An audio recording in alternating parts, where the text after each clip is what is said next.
right, now that we have defined entropy and talked about the second law, let's talk about how entropy is associated with changes of state. So that meaning phase changes and things. So when we're doing a change of state, the actual substance that we're talking about refers to the system, and the surroundings refer to the rest of the universe minus the system. So again, system plus surroundings equals universe. Try to remember that. So particle disorder, remember, because entropy, we're going to think disorder, randomness is just a good conceptual way to think about these. So in each of the phases, solid, liquid, and a gas. All right, so think about how the particles are arranged and how ordered or disordered they are. So when we go from a solid to a gas, are we increasing or decreasing entropy? Solid particles are arranged very compactly. Gases, they're very random. So this is going to be a positive delta S. All right, we have a liquid to a solid. Here, we're going from a liquid where particles are moving pretty freely to a solid where they're rigid. So this is actually less disorder, less entropy. I know you got to get used to some double negatives here, so just take your time, go slow, say it a few different ways. All right, when we go from liquid to gas or evaporation, so we have particles moving freely to particles even more spread out. So that is an increase in disorder. All right.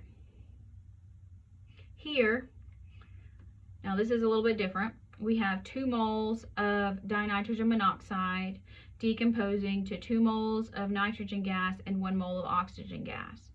All right, so again, think about the particles here. So like when we were doing Le Chatelier's principle and pressure and volume, and we looked at moles, and when you change things, so here you have 2 moles going to 3 moles. So this is going to be positive. So because more moles equals more dispersal of energy. So if you have the same amount of energy in 2 moles as you do in 3 moles, the 3 moles are going to spread out more. Kind of the concept behind this. All right, so here, if we go from gas to solid, so very random to very rigid, that is significantly less disorder. Here, think about the same concept here. We have 1 mole to 2 moles, but over here we also have a gas. So this is very positive entropy because we have more moles and we have a higher disorder of these particular molecules. All right, in an exothermic reaction, energy is going out of the system into the surroundings. So that is a positive. Endothermic has negative entropy. So the universe is decreasing. All right. It's just practice. Now, entropy is temperature dependent. The units of entropy are always joules per temperature in Kelvin. So that's important. Now, a reversible process. In a reversible process, that means the process changes direction when you have an infinitesimally small change in some property. For example, the melting of ice when the ice and the surroundings are both at exactly 0 degrees Celsius. A very small removal of heat causes freezing, then a very small addition of heat causes the melting. So this is sort of like an equilibrium process. So at equilibrium, there's molecules that are freezing and melting at the same time. They kind of balance out. This is what this means. So the reversible process. So that's why we indicate those as the double arrows. All right. Now, in this process, we're going to identify the change in entropy as Q reverse over temperature. All right, so Q reverse is heat of the reversible reaction, so you have to watch the sign. So ice melting, the heat of the reversible reaction is the heat of fusion, which is 6.02 kilojoules per mole, which tells you this is an endothermic reaction.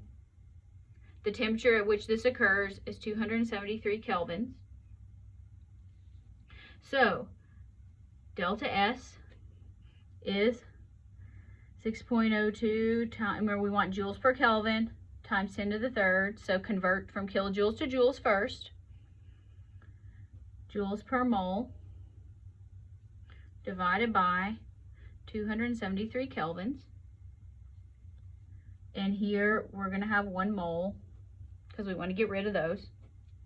All right, again, we want joules per Kelvin. All right, so let's do this. 6.02 times 10 to the third divided by 273. All right, so 22.05 or 22.1, depending on how you round. Let's say 22.05. And that's joules per Kelvin.